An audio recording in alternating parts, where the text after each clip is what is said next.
In Japan, the ratio of doctors to people stands at 2.4 per 1,000, placing it fifth among OECD nations.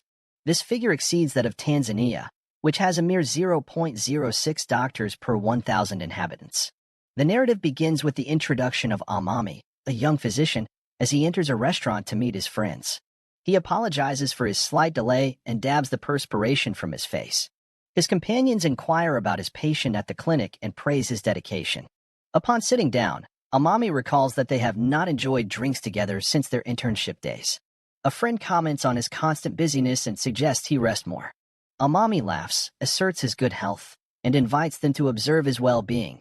They suggest that he should take a break once in a while and avoid working overtime.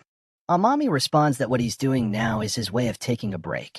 He then changes the topic and asks his friend Yamagishi why he called them there. He reveals that he's going to be a father, which is a significant milestone in their relationship. His friends warmly embrace him and express their excitement, declaring that they will have a party even if it's just the three of them. However, Amami interrupts the celebration with a surprise announcement. They apologize to Amami, who is puzzled by their apologies. Amami explains that he will be leaving Tokyo to be transferred to a remote island called Saijawama, where there is a lack of doctors. His departure is scheduled for tomorrow, leaving his friends shocked by the suddenness of the news. They inquire about his career in the hospital where he currently works. Amami explains that it's a career move, but he receives a call from his hospital. He instructs the nurse to prepare for an operation and rushes back to the hospital to check on a patient who is showing symptoms of cirrhosis. Before leaving, he congratulates Yamagishi once again and hops into a taxi. On the way, his friend Okuzawa asks Yamagishi if he thinks Amami might be involved in messy workplace politics. Yamagishi clarifies that he was the one who got transferred, but Amami volunteered to take his place when Yamagishi mentioned his own problems. Okuzawa remarks that it's typical of him to do such things and reveals that Amami used to come to this izakaya to enjoy his drinks. However, Yamagishi shares that Amami stopped drinking because he doesn't want to have any regrets. He considers Amami a true hero, as everything he does is for the sake of others. Meanwhile, at the hospital, Amami arrives and directs the assistant doctors to prepare for a hemostatic process on a patient. In his clinic, he explains to a mother that her daughter has a rare disorder called hypophosphatemic rickets. The mother is understandably concerned, but Amami assures her that the medication is effective. As it's his last day, two nurses admire Amami's dedication and care for his patients. They discuss a little girl who would have faced numerous fractures without Amami's intervention. The little girl expresses her gratitude, calling him old man, prompting her mother to correct her and address him as sensei. The nurses express a desire for Amami to remain in the academic field due to his exceptional character. In his final moments at the hospital, Amami advises the little girl to diligently take her medication and wishes her a speedy recovery. The nurses realize that he will be leaving the hospital and likely staying on the island indefinitely, where there is currently no doctor. They thank him for his unwavering support and bid him farewell. During his boat journey to the island village, Amami succumbs to seasickness. The ship captain notices his discomfort and inquires about his condition and medication. Amami mutters that perhaps the seasickness pills never worked, but the captain can't hear him over the rough sea. He wonders if all doctors are that sensitive but can't do much due to the challenging sea conditions. Finally, they arrive at the village, which appears disorganized and messy to Amami. He starts feeling slightly concerned as he finds it challenging to understand the locals' accent, adding to his unease. He requests the old man guiding him to notify him if anyone requires medical attention since the village has been without a doctor for a considerable time. The old man reassures him not to worry excessively and Amami apologizes for any unintentional rudeness due to his unfamiliarity. He expresses his determination to learn their language and thanks them for the welcome arrangements. Their laughter fills the air as they express gratitude for his presence. One of them advises him not to mind the chief and assures him that they will entrust their care to him from now on. They feel incredibly fortunate that Amami chose to come to their village out of all the places across the country.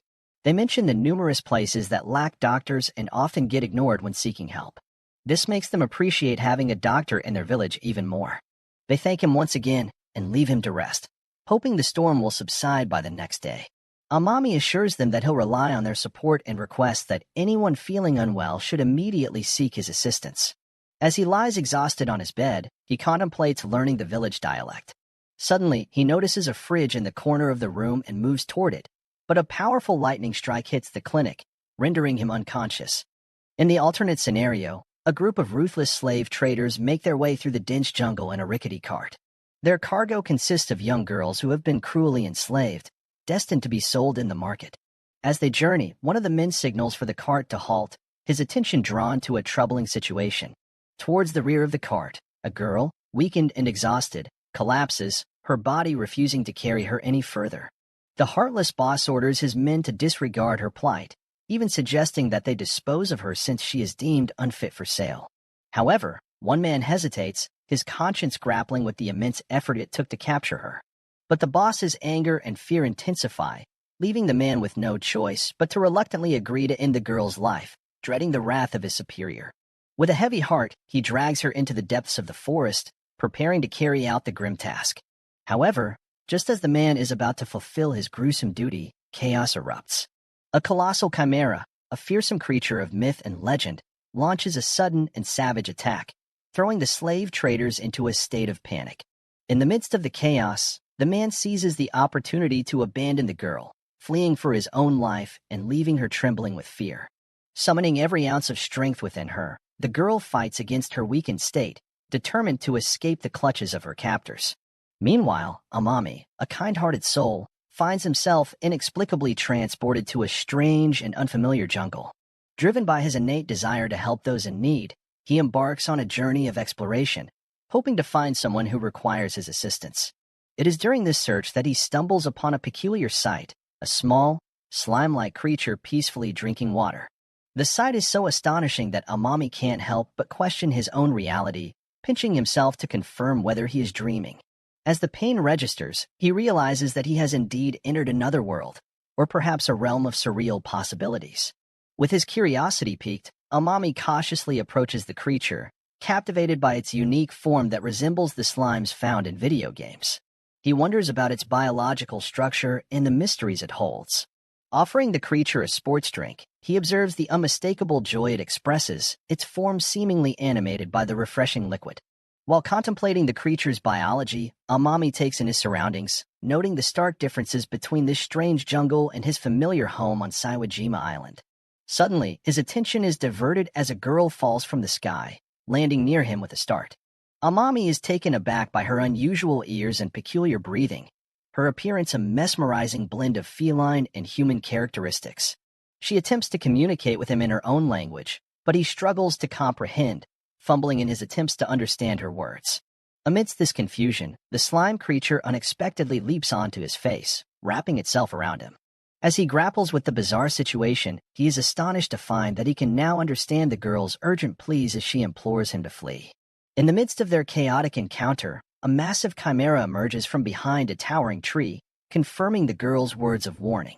Reacting swiftly, Amami scoops up the girl, his instincts guiding him to safety behind the shelter of a nearby tree, narrowly evading the monster's deadly strike. As he considers using his pin light as a means of defense, he bravely confronts the ferocious creature, shining the light directly at it, triggering a surge of anger within the chimera. The creature charges, but to his astonishment, the slime creature intervenes, releasing a powerful stream of water that halts the chimera in its tracks. The water, infused with a mysterious power, affects the creature, forcing it to retreat in defeat. Overwhelmed with gratitude, he expresses his deep appreciation for the slime creature's intervention and its ability to enable him to understand the girl's language. However, as he turns his attention back to the girl, his heart sinks. She lies before him in critical condition, her body covered in bruises and rashes, an evident allergic reaction.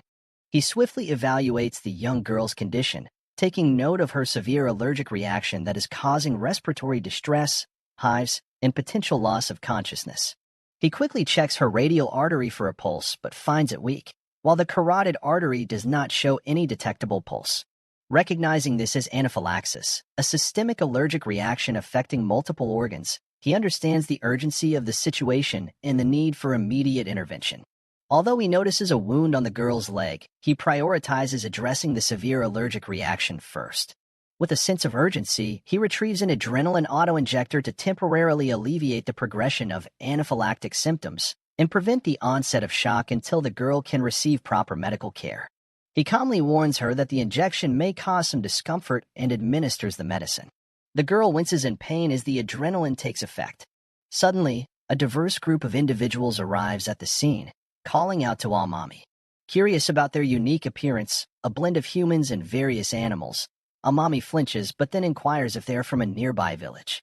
One of them claims to be the girl's grandfather and questions his actions. Remaining composed, he explains that the injection is a necessary medical treatment to help her. Initially taken aback, the group eventually comes to appreciate his intervention. Recognizing the urgency, Amami requests their assistance in transporting the girl to a safe and clean area. Though confused, their concern for the girl compels them to agree to his request. Led to a suitable location where he can provide further treatment, Amami utilizes a pulse oximeter to assess the girl's pulse rate and blood oxygen saturation. Feeling a sense of relief at the effectiveness of the initial treatment, he proceeds to administer steroids intravenously. The villagers watch in astonishment, viewing Amami as a miraculous figure with the ability to cure illnesses. They perceive the girl's ailment as a curse from the god of the forest and consider Amami a true magician capable of healing diseases. With a relieved expression, Amami observes the girl as her breathing gradually normalizes, indicating a successful resolution of the allergic reaction. As she regains consciousness, she is surprised to find Amami by her side. He is genuinely pleased to witness her improved health. However, as she fully regains her senses, her astonishment grows upon realizing that there is a human standing before her. The girl makes a daring attempt to escape, disregarding her foreline as she rises abruptly. Amami, deeply concerned about her condition, tries to stop her from fleeing but is met with resistance.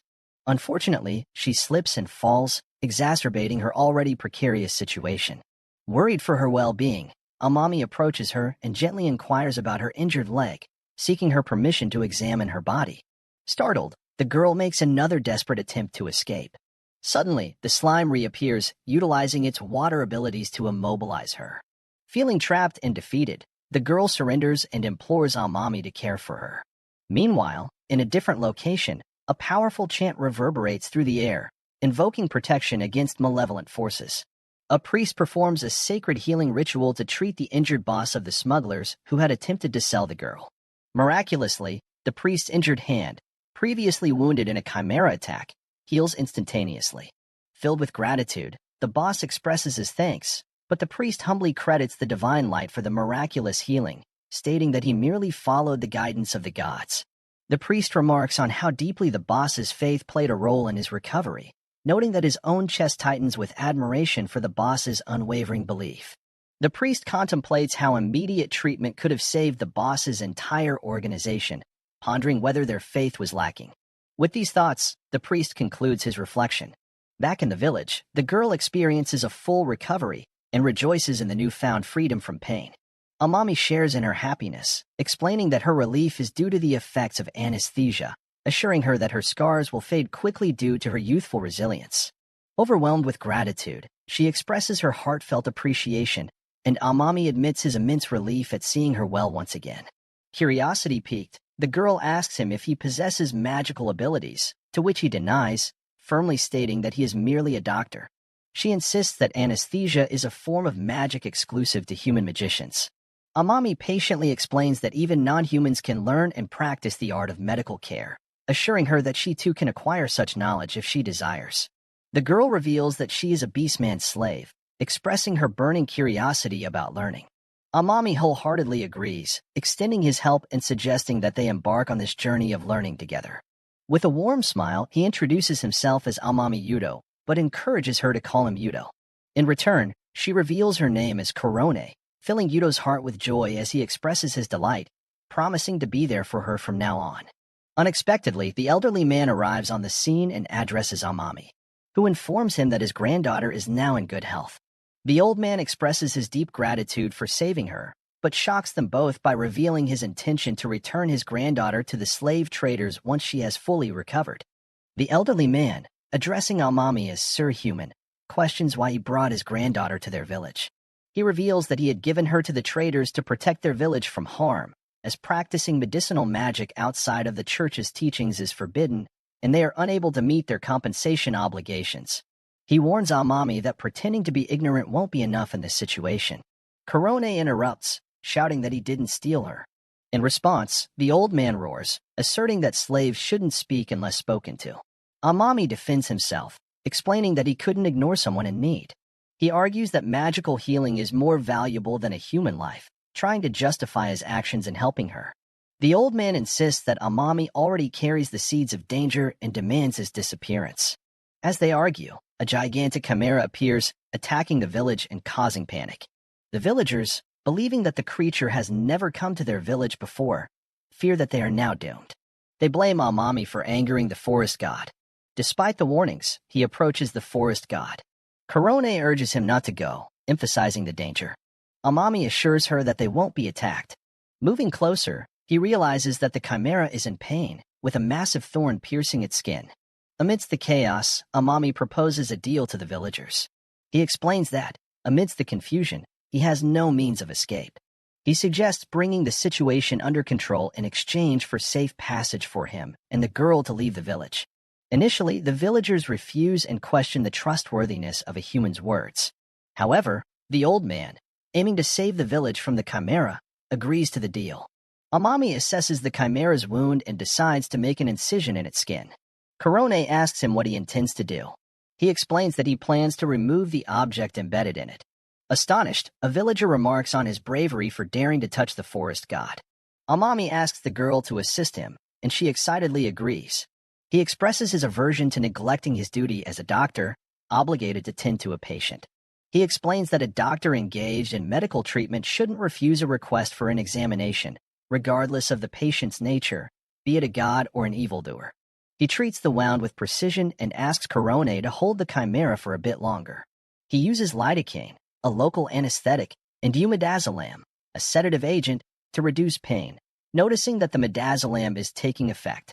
Preparing to remove the thorn, he takes out a blade and apologizes to the chimera, acknowledging the risk of infection due to the difficulty in locating the incision line. He observes the spear's design, realizing that it won't be easy to pull out. He wishes he were in his operating room, but he knows it's not possible. He cleans the wound with lodopovidone, an antiseptic used in various surgeries and disinfection of wounds. He requests Korone's assistance and demonstrates how to fashion a scalpel using a blade and rod, cautioning her about its sharpness. He instructs her to pull the blade to the left at the end, enlisting her help in initiating the procedure to remove the thorn from the chimera's body. He then tells her that the treatment is solely his responsibility from that point onward. Curious, she asks what she should do afterward. He tells her that he has something to ask of her and mentions that he'll properly examine everyone's wounds. He requests her to get clean water to wash the wounds and apply pressure with a clean cloth. However, considering everything that has transpired, he assures her that he won't force her to do it. Silently, Korone stands up and expresses her intention to prepare clean water. Meanwhile, Amami prepares for the operation. He calls Korone again and asks her to tie his gown, which she does. Thanking her, he inquires if she happens to know the name of the forest god. She explains that it's known as Chimera, originating from Greek mythology. Korone remembers her grandpa's words about the forest god from when she was little. He told her how the god used its sharp claws, big teeth, and a powerful curse to keep them safe. He made it clear that no one should ever get close to it because of the curse that would hit anyone who did. It was a serious rule: stay away from the god. Amami looks at the spear stuck in the creature, noticing its hook-like shape. He knows he can't just pull it out. He thinks about treating it like a fishhook, maybe pushing it through. But that won't work here, so he thinks about using a scalpel to cut into the chimera instead. He carefully cuts the skin near the spear's barb. The skin is tough, like human skin, but he manages to make a deep cut and gets closer to the tip. With the scalpel, he finally gets the barb out and hopes he doesn't hit anything important inside its skin. Now he has to get the other side out. Dark clouds roll in above. The villagers watch, worried, and one says that he can't see if Amami is doing okay. He knows that if he can't save their god, he might die. But even if he does save it, he'll still get cursed by the forest god. Korone comes with water and clean clothes, ready to do whatever he tells her. Meanwhile, Amami works on getting the spear out, cutting along its length and thinking about stitching up the cut later. Wishing for more time and a table, he gets ready to pull the spear out, determined to do it himself. He hurries, worried the chimera might wake up, and pulls with all his strength, wondering if the creature was asleep when it got speared. As he pulls, blood starts to flow from where the spear was. Korone offers to help treat the wounds, but the villagers say no at first, calling her just a slave pretending to be a healer. But she stands strong, saying she used to be a slave but wants to help with their pain. They finally let her help, thinking if the magician says it's okay, then it's better than suffering. The chief agrees to let her treat his bleeding arm. Amami gets the spear out, but it causes an artery to bleed a lot. He grabs a clean cloth and presses down hard to stop the blood. The villagers are scared by all the bleeding. He uses gauze and puts his hand in the wound to press on the bleeding spot. Korone checks on him, but her grandpa scolds her, telling her not to get close to the forest god or she'll get cursed by its blood.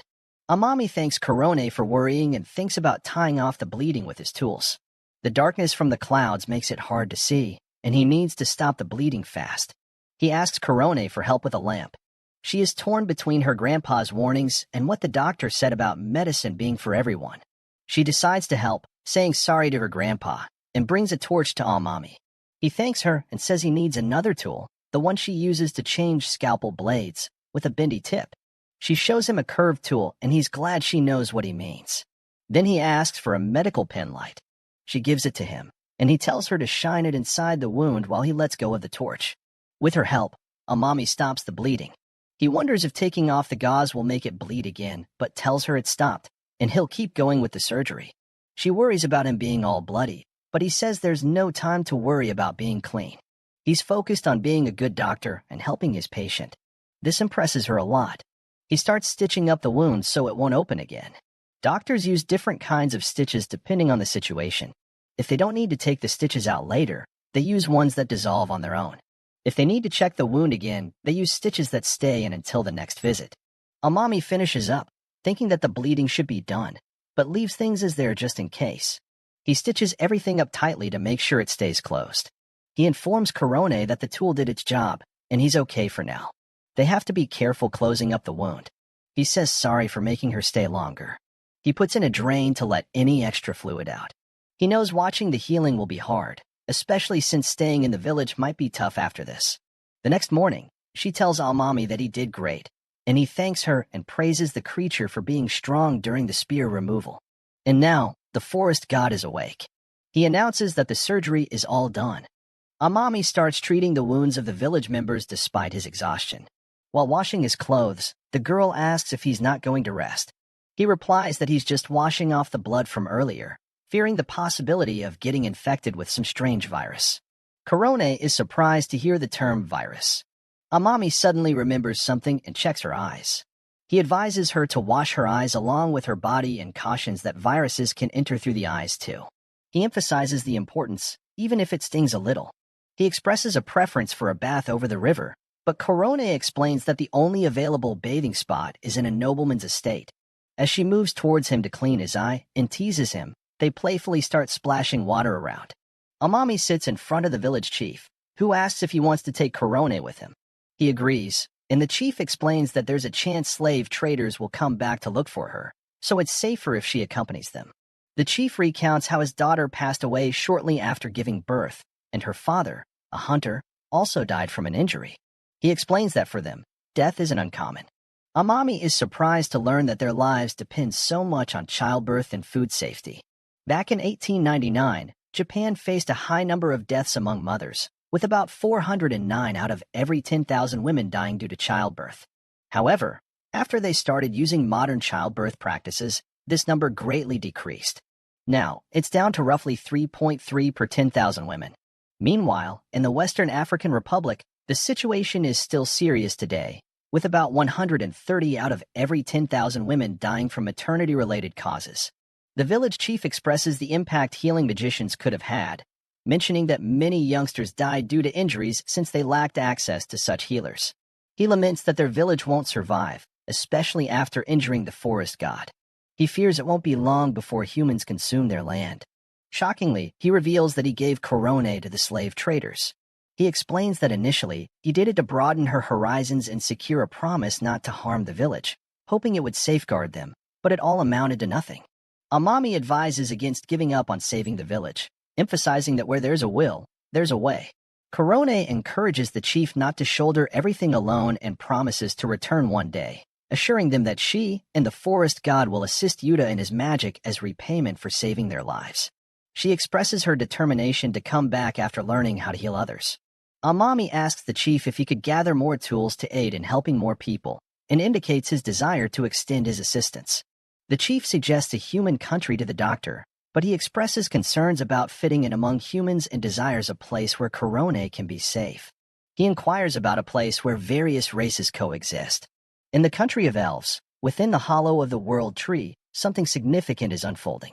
A priest takes 2 healing magicians from their country and conveys that they would diligently work to heal wounds. Despite utilizing different magic, only humans possess the ability to use healing magic. These magicians arrive to aid Queen Melina and Princess Yuno of the elves. From the elves' side, they show gratitude to the human magicians and openly accept their help, but underneath, they harbor different feelings. They offer large sums of money as compensation for the healing magic, referring to it as payment. Though they comply with the magician's conditions due to the widespread sickness in the world, they wish they had inherent healing abilities to avoid such expenditure. Meanwhile, the village people bid farewell to Amami and Korone. They apologize for their past behavior and express their realization that he's a good person. Amami advises them on treating their wounds, instructing them to clean their hands, face, and rinse their mouths properly. The chief also offers guidance. He directs Amami to head to the western territory of the demons, where no humans reside and various species coexist. He expresses gratitude to the chief.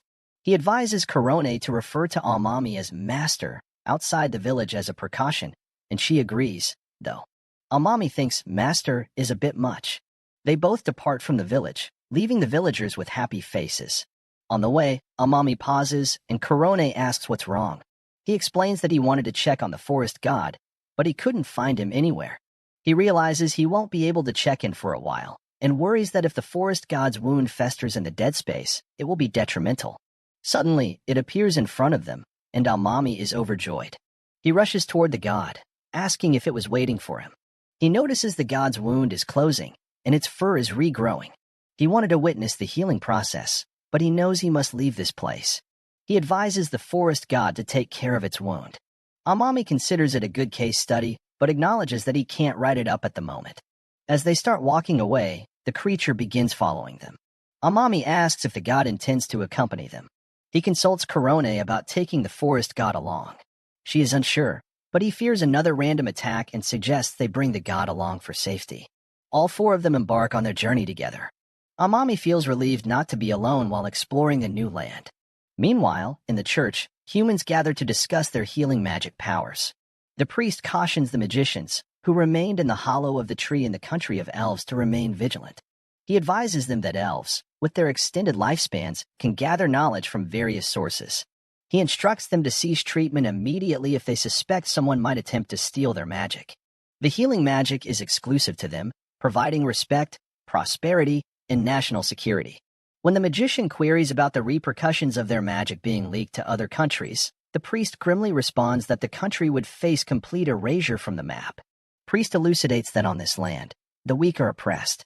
The once powerless humans were scared of the demi-humans, frightened by the demons, and ran away from the dragons. The god pitied these humans and bestowed upon them a miracle, healing magic. Not long after, the world was enveloped in the calamity of a disease that affected all living beings. Humans who could wield healing magic became the most populous race in the land. The god granted the lamented humans healing magic so that they could thrive and grow. But at the same time, God did not want the oppressors to gain the one miracle that humanity was given. Therefore, before the lives of the weak were lost, God decided to give something different. So, as not to twist the logic of this world, God chose to introduce knowledge that anyone could use. And that knowledge is healing. While Amami, Korone, and the forest god journey towards the western region, the general practitioner Amami Yudo. This is the story of how modern medicine brought light to the world. The magicians are assembled in front of a woman and address her as Laddie. With gritted teeth, a man stands before the woman, beads of sweat trickling down his face. As they leave, she addresses him as Col Nelson and expresses genuine concern, asking if he's all right. He informs Saya that none of the medicines or herbs are proving effective for healing. However, she raises concerns about the potential consequences, emphasizing that such an action could escalate into a war against them. Furthermore, she points out the risk of being blamed upon his return for aggravating the situation. Undeterred, Nelson counters by highlighting the grave consequences if he reveals that he can't heal, knowing that execution might be the ultimate outcome. He stresses that fleeing is the best option. The scene transitions to a girl hurrying urgently towards Queen Melina. The Queen, addressing the girl as Yuno, inquires about the matter, to which she answers by sharing the news that the human healers have escaped. The Queen becomes worried upon hearing this. Yuno is sure that they had caught on to them. The Queen gets up and decides to directly explain, and she goes to speak with the demons. We see her standing in front of them. She apologizes, telling them that she has been framed. Demons seem visibly upset and ask her to explain the situation, otherwise it would be pickled. Seated grimly, a demon lady questions the Queen about her plan to rectify the delicate situation. The scene then shifts to the serene beauty of a forest. Amami meticulously inspects the wound of a chimera, assuring that it's healing well, and the only wait is for the surrounding fur to regrow, with an apology for the shaving. The chimera responds with evident joy, expressing gratitude by licking him. However, Korone reveals her own wound, expressing concern that it doesn't appear to have healed much.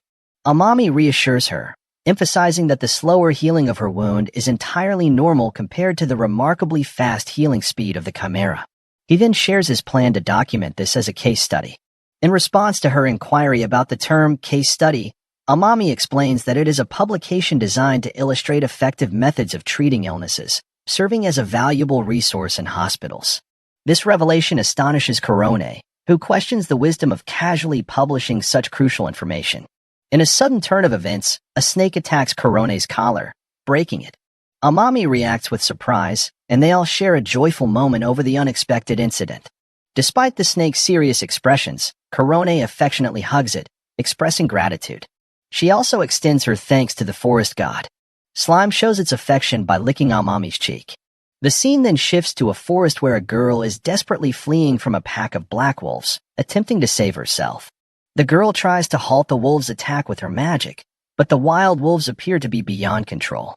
The fleeing girl is revealed to be the princess of the wolves, initially chasing the runaway human healer but getting bitten by the black wolves in the process. Amami's team, riding on the chimera, comes across the perilous situation and is surprised by the danger. Feeling sympathy for the princess, Amami and his team decide to intervene. As they step in to help, the forest god intervenes, eliminating the threat of the black wolves. The unfolding events leave the princess astonished as she witnesses the rare sight of a human, a beast man, and the forest god working together. However, the princess loses consciousness due to her injuries and collapses. Quickly, Amami catches her to prevent further harm. Concerned, Korone approaches Amami for guidance. He assures her, saying, "I'll treat her." He instructs Korone to carefully lay the princess down on the soft bed of slime. Amami, equipped with his medical box, begins the treatment process. He starts by cleansing the wound with a liquid solution, pouring a considerable amount over the princess's head to address the injuries. Following the cleansing process, he proceeds to use gauze to apply pressure to the wound. A nymph, acting as a caretaker, looks on the girl due to the bite wound. Observing a slight bleeding, he opts for an adrenaline additive. Instructing Korone, he asks her to carefully inject it into the wound. The adrenaline additive is a combination of adrenaline and xylocaine, designed to effectively stop bleeding. Upon Amami's request, Korone meticulously follows his instructions, filling and injecting the anesthetic into the princess's body, not through the skin but directly into the wound.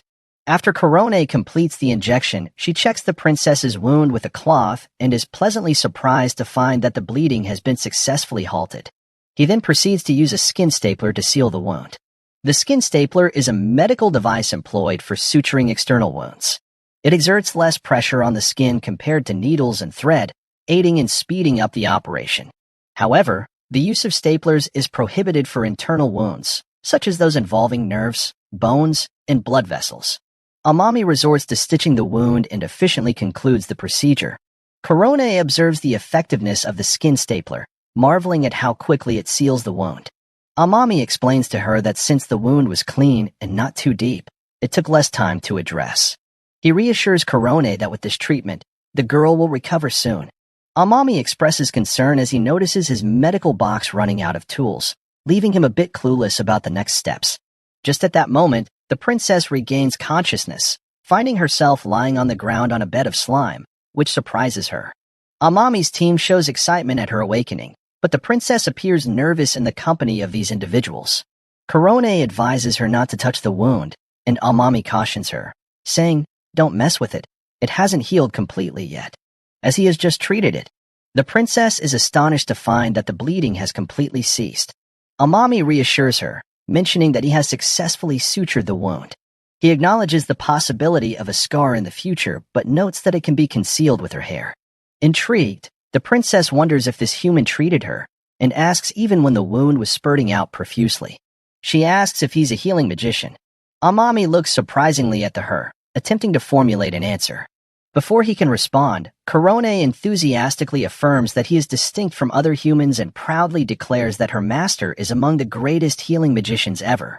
Amami, in response, expresses his willingness to undergo a comparative test with a magician to determine his abilities and asserts that he is ready to give his all to anyone in need. As the conversation unfolds, the princess ponders that instead of relying on the church, they should have placed their trust in the guidance of the forest god. She gazes at Amami, humbly pleading for his assistance, acknowledging the dire need for a healing magician. Amami, displaying empathy, agrees to help, and asks for guidance on where he should go offer his help. Overwhelmed by his compassion, she sheds tears of gratitude, moved by his kindness. The princess wipes away the tears from her eyes, and states that they must promptly return to her kingdom to address the devastating illness known as the blood-spitting disease. Amami expresses shock upon hearing the name of the disease. Korone proceeds to explain that the illness involves stomach pain followed by coughing up blood. She shares that in her village, it's a terrifying ailment that has claimed the lives of many. The princess adds that it also turns excrement into a horrid black color, leading to weakness and eventual death. Amami, in response, begins to speculate about the potential disease based on the symptoms described.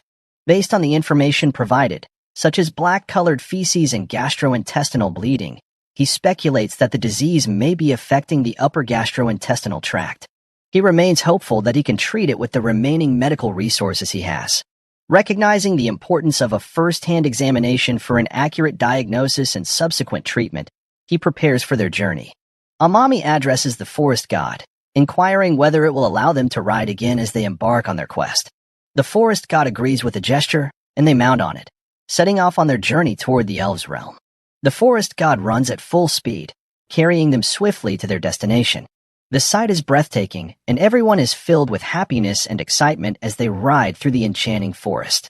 Meanwhile, in a contrasting scene, the elven queen is held captive by demons, her hands bound. The demons' demand is straightforward. The princess must retrieve human healers for some unknown purpose. One of the demon lady's assistants questions her about whether the princess will succeed in bringing back the human healers. With a demonic smile, the princess responds that she will have to, or else the queen's life will be forfeited. Then they will proceed to kill a whole lot of them. In the midst of this ominous conversation, the elven queen is filled with sorrow as she thinks about her daughter, Princess Yuno. Dr. Okusawa is attending to a patient in his clinic, offering medical advice. He advises him not to exert himself too much during tomorrow's fishing. He informs the patient that recovery from the illness requires more than just a drink and getting a good night's sleep, reminding him that he's a licensed doctor. Despite the scolding, the patient smiles and jokingly mentions feeling shivers down his back. The man remarks, "The rain will come again," and tells Doc to take care. As the patient exits, Dr. Okusawa reflects on the whereabouts of Amami, pondering where on earth he might have gone. The scene shifts to the princess leading Amami and his group to the Elf Kingdom's castle. She informs them that the individual suffering from the blood-spitting disease is inside. Korone expresses amazement at the beautiful scenery surrounding them. The princess then turns toward Amami and addresses him before entering the castle. She expresses a desire to share something important with him, apologizing for deliberately omitting it earlier. She acknowledges that keeping such information hidden would be discourteous, considering his kindness. However, the princess observes that Amami has already proceeded ahead. Korone inquires if she was addressing her master, but now he seems to have gone ahead. They both look toward the castle's entrance and spot 3 individuals emerging from it, the same people who had kept the queen hostage. The princess discloses that these individuals are what she had omitted from her earlier explanation. She cautions Amami and the others to be careful around them. As the demon leader and her companions approach, The princess informs Sir Alec that she has brought the human magic healers. The princess, upon encountering the demons, urgently requests them to release her mother. However, when Alec glances at the forest god, his anger intensifies, and he grimly comments that bringing him here is quite a betrayal. The princess defends the forest god, explaining that it only carried them to this location. The demon remains unconvinced and accuses the princess of lying. He sternly instructs her to keep quiet and asserts that they have broken their pact. Both the princess and her mother, Queen Melina, look on in surprise at the revelation. The demon continues his outburst, expressing frustration that they work hard for them, and if they fail to uphold their duty, they must sacrifice their lives. The princess, in response, expresses gratitude for the safety and protection provided by the demons. However, she firmly asserts that it is the demons who broke the deal, not them. Despite her mother's attempt to intervene, Princess Yuno emphasizes that they have adequately compensated the demons with their livelihood, and that's the extent of what their world country can offer. Despite the princess's words, the demons persist in taking the queen hostage and causing her suffering. The princess pleads with the demons to comprehend her emotions and the anguish she experiences seeing her parents suffer.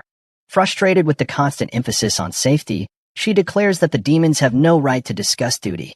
This assertion angers the demon's boss, who admonishes Yuno for speaking without understanding their pain. The demon lady questions the worth of their livelihood when it fails to heal the sick right in front of her. He questions the purpose of the healers if they cannot treat everyone without discrimination. He expresses frustration that humans monopolize healing magic, exploiting them for money while showing no concern for their lives. The daily suffering and death leave them with nothing but despair.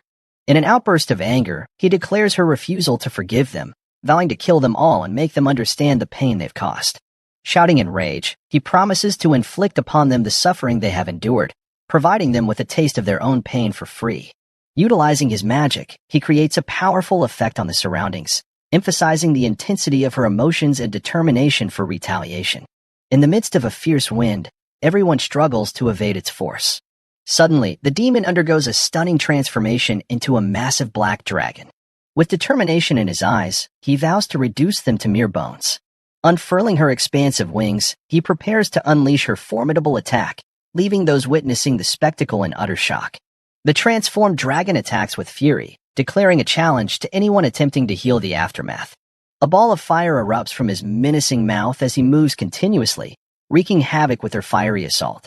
Amami, Chimera, and Corone are left in awe as they witness the dragon's fiery onslaught.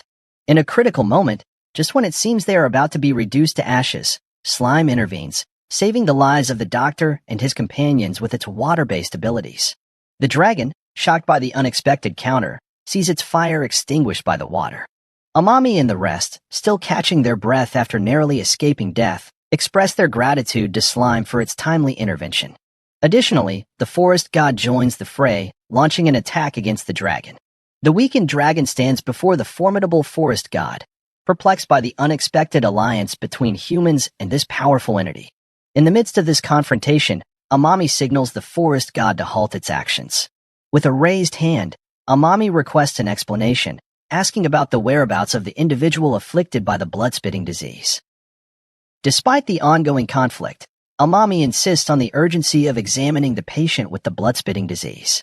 Even as the princess tries to call him, Amami remains unwavering in his commitment to provide medical aid without bias.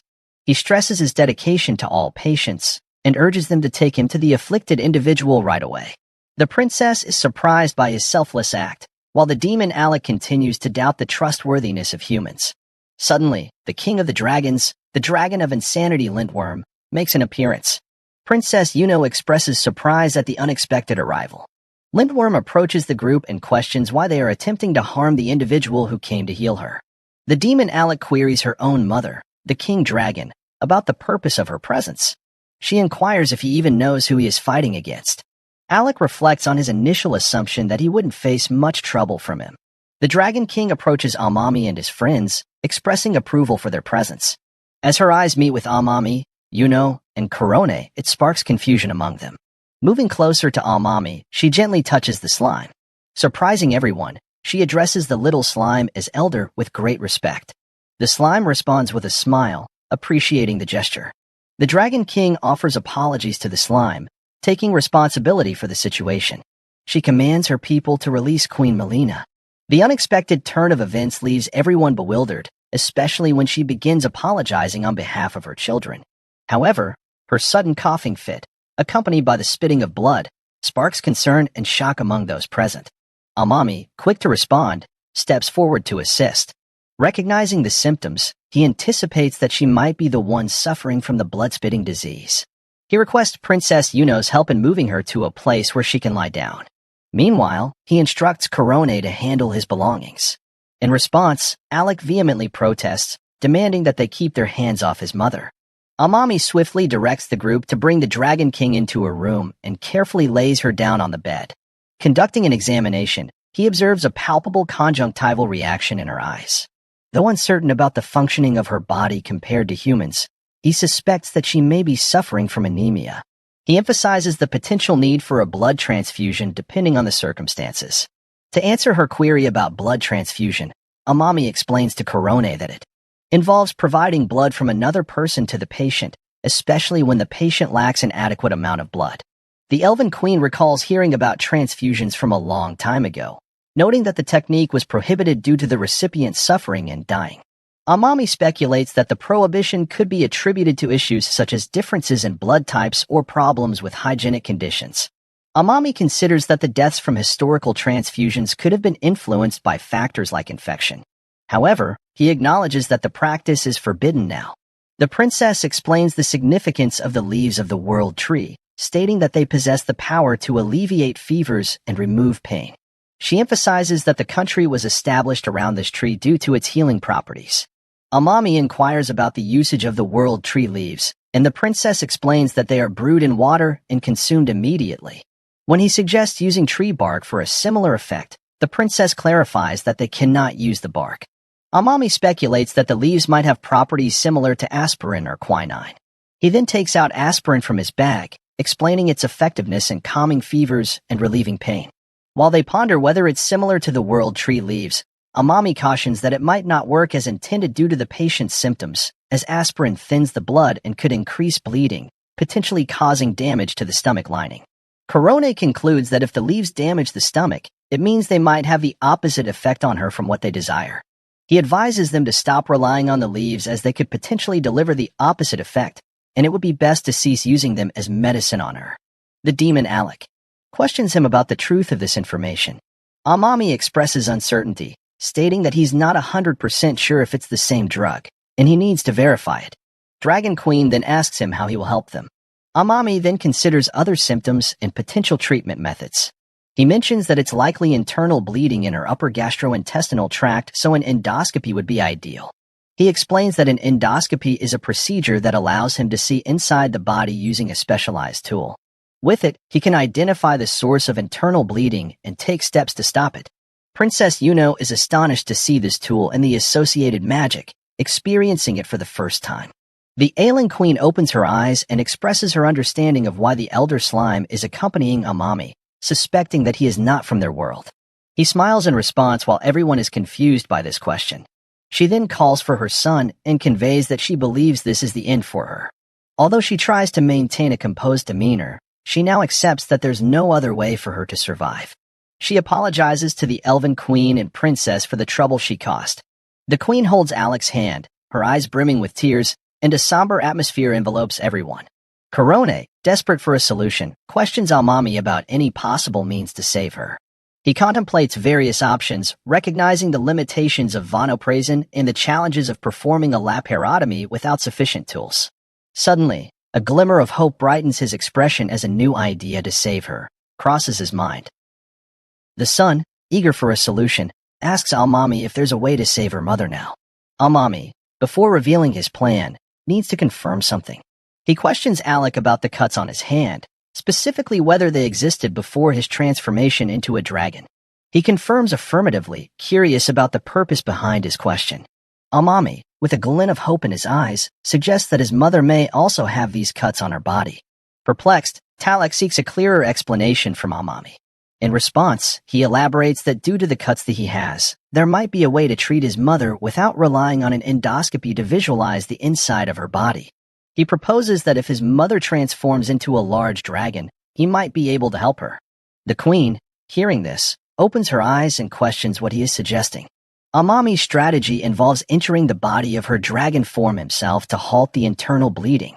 Despite expressing gratitude for any assistance rendered and mentioning the need for a few items, Amami faces skepticism from Alec. He angrily voices his lack of trust in humans and adamantly refuses to allow him inside his mother's body due to his complete lack of faith in humanity. Amami then proposes a compromise, suggesting that the son accompanies him to witness firsthand the nature of his intentions. He assures Alec that if at any point she feels uneasy or senses any harm being done to her mother, he is free to take any necessary action against him. Doubtful, he questions whether he is unafraid of him. Amami responds candidly, admitting that his only fear lies in situations where his patient is on the brink of death and he is unable to provide the necessary treatment. Driven by their shared purpose, they hasten to reach their destination. Amami and Korone, fatigued from the long journey, find themselves in a vast expanse, spacious. Enough for the Dragon Queen's transformation after walking for an extended period. Adhering to his earlier request, they provide him with a rope and inquire about the large blade he had mentioned earlier. Amami redirects his attention to the son, questioning whether he was supposed to bring a large blade. Displaying resourcefulness, the son, in a moment of ingenuity, injures his own hand using his horn and transforms the blood and spit into a sword. Handing it over to Amami, he explains that it's crafted from his blood and pure magic power, making it suitable for his use. He hands the blood and magic-infused sword to him, urging him to use it. Amami, noticing his wounded hand, expresses concern and asks about it, but his guards assure him that they will take care of it. Curious about the magic power, Amami inquires further. The Elven Queen explains that one can gather magic power by converting the mana floating in the air. However, she adds that each race perceives it differently, making it a subjective experience. Recalling the process, she mentions that by chewing on the resin, Amami is effectively infusing magic power into it. He ponders about the weird power. Even if he was given a full explanation, he is still unable to understand it. Now it is time to strike while the iron is hot. As he strikes the blade, he is left in utter bewilderment. His sword creates fire, but he is unable to understand it. The Elven Queen declares that he is a fire dragon. Amami notices the blade's capacity to ignite, a fitting trait given her fire dragon nature. Recognizing its value for the operation, he prefers it over a standard one equipped. Now fully prepared for the operation, they stand ready to commence the procedure. The queen summons her magic, and a significant spark occurs. In the glow of the spark, she transforms into her full dragon form. Amami is taken aback by the sheer size of the dragon. The demon queen proudly flaunts her complete dragon form, leaving everyone else in awe. Amami, stunned by the larger-than-expected size, praises the dragon as an amazing and formidable creature.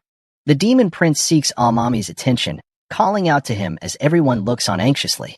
Amami, aware of the tension, shifts his focus to the tired Korone, who is carrying the heavy rope. Expressing concern for her well-being, Amami asks how she is holding up. In response, she insists on helping at least this much. Guiding her, Amami instructs the lined worm to lie down on her left side. Following his guidance, the queen complies and lays down on her left.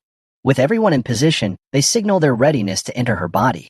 However, the urgency of her worsening ailment becomes evident as she continues to expel blood, emphasizing the race against time they are facing.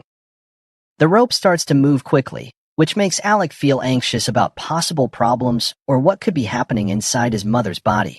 He also wonders if everything is going smoothly with Amami. As the rope moves rapidly, it unexpectedly gets untied, putting Amami in a precarious position. Just as he's about to fall from a significant height, he quickly moves his hand to grab onto something. In that critical moment, he spots the slime near him, which transforms into a rope, providing balance and saving him once again. Using the slime as a makeshift rope, Amami seeks out a suitable landing spot. Amidst the peril, he searches for a foothold, wary of the stomach acid below. Unfortunately, he loses his balance and falls into the acid, which starts burning his clothes. Once again, the slime comes to his rescue, quickly helping him leap out of the corrosive liquid. Amami realizes the danger he narrowly avoided, thankful that he was wearing his usual clothes. He acknowledges his luck, considering that a delay of just a minute could have been fatal. Expressing gratitude to the slime, he checks on its well-being and expresses his gratitude. He then apologizes for any trouble caused and thanks it once again. Not knowing the slime's name, he recalls Mrs. Lintworm referring to it as Elder. Amami, realizing that the slime might not have a name, suggests El. Surprisingly, the slime enthusiastically embraces the new name, jumping around in happiness. Meanwhile, outside the body, the son initially held onto the rope tied to Amami, but eventually, he lets it go, expressing his anxiety. Inside the dragon's stomach, Amami examines the surroundings, attempting to identify the problem. El, the slime, provides illumination with a pinlight. Amami spots blood flowing and decides to move in that direction. Mindful that it's not the stomach acid, so he won't dissolve in it, but knows that he should still avoid it to prevent slipping. Encountering a considerable amount of blood, Amami is initially shocked. However, upon careful examination, he infers that the substance is more likely blood than stomach acid, making him feel closer to the cause of the issue. As he proceeds further, he encounters a massive tumor, and at first glance, he recognizes it as Yamada in its fourth stage, a malignant neoplasm called cancer. Alec, on the outside, is in a state of anxiety due to her mother's prolonged unconsciousness. Meanwhile, the human healers Nelson and Saya, who had fled the elven country, navigate the jungle. Nelson's frustration erupts due to the absence of roads in such a challenging environment. Saya suggests that they are less likely to be found in these thickets. He erupts once again, questioning why they are even hiding, blaming it on those individuals. She questions the ineffectiveness of their magic in curing the blood-spitting disease, noting the failure of the leaves from the world tree. Nelson reveals that the blood-spitting disease is incurable to begin with, and secondly, he doesn't care.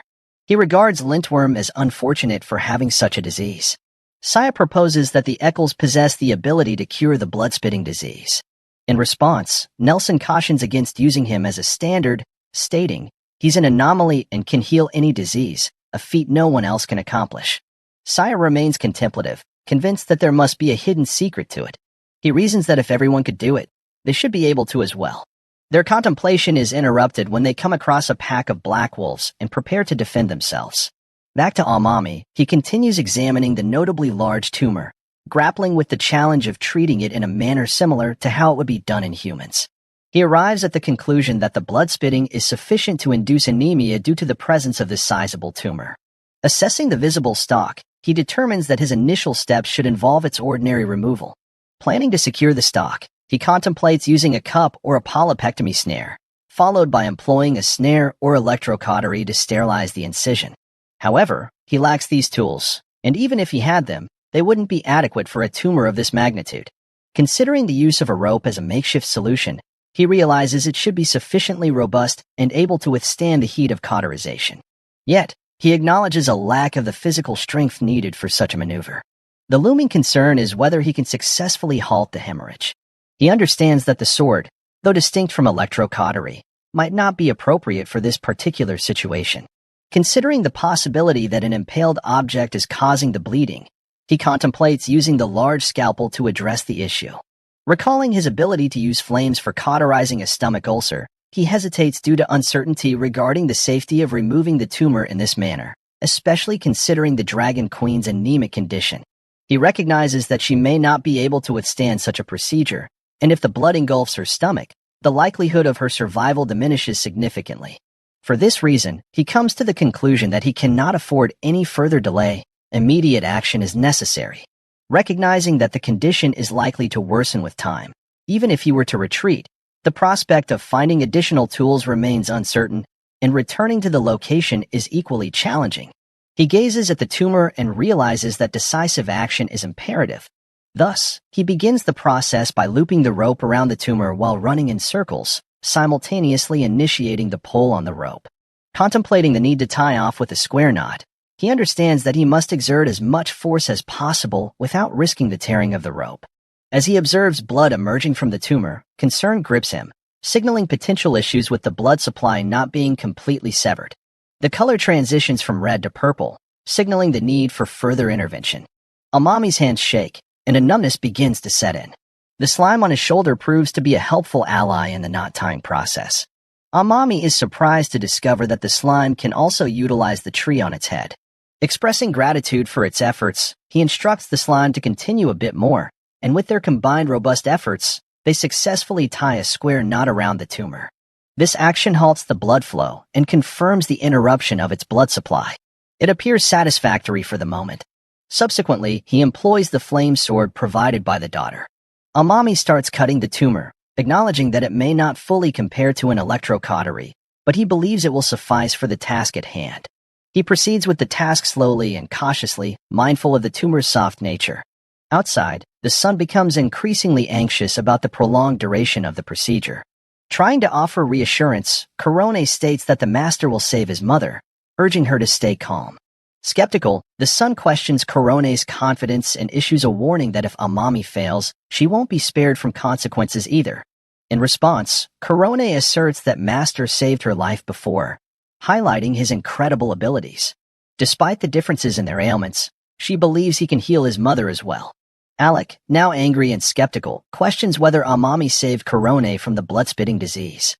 If not, she expresses doubt about trusting him. The queen intervenes, affirming that Yuno, despite initial reservations, was saved by Amami. They need to trust that they will emerge victorious against the disease and save his mother, with whom the queen has spent many centuries. Understanding the son's frustration, the queen emphasizes the necessity of belief for the time being, reassuring him that her mother is actively fighting the battle. She gently pats his shoulder to calm him down, to which he responds with a sigh. Meanwhile, the colossal dragon remains helplessly spitting blood, lying on the ground.